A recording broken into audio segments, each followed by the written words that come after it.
एक राजकुमारी और उसकी किताबें।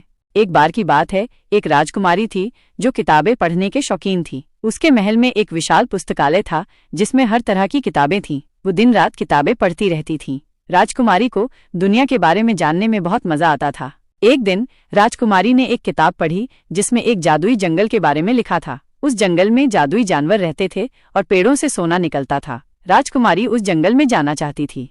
राजकुमारी ने अपने पिता से उस जंगल में जाने की अनुमति मांगी, लेकिन उसके पिता ने मना कर दिया। उन्होंने कहा कि वह जंगल बहुत खतरनाक है, लेकिन राजकुमारी ने हार नहीं मानी। उसने अपनी नौकरानी से गुप्त रूप से एक घोड़ा तैयार किया और रात के अंधेरे में जंगल के लिए रवाना हो गई। जंगल में राजकुमारी को कई अजीबोगरीब जानवर मिले। उसने एक बातचीत करने वाले तोते से मुलाकात की, एक उड़ने वाले गेंडे को देखा और एक पेड़ देखा जिसके फल सोने के थे।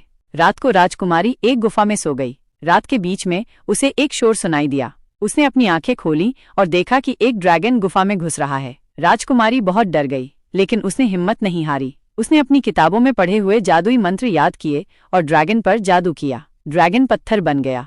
राजकुमारी जंगल से वापस अपने महल लौट आई। उसने अपने पिता को बताया कि उसने क्या किया है। उसके पिता बहुत खुश हुए और उन्होंने राजकुमारी को गले लगाया। इस कहानी से हमें ये सीख मिलती है कि किताबें हमें बहुत कुछ सिखा सकती हैं और हमें मुश्किल परिस्थितियों में भी हिम्मत नहीं हारनी चाहिए।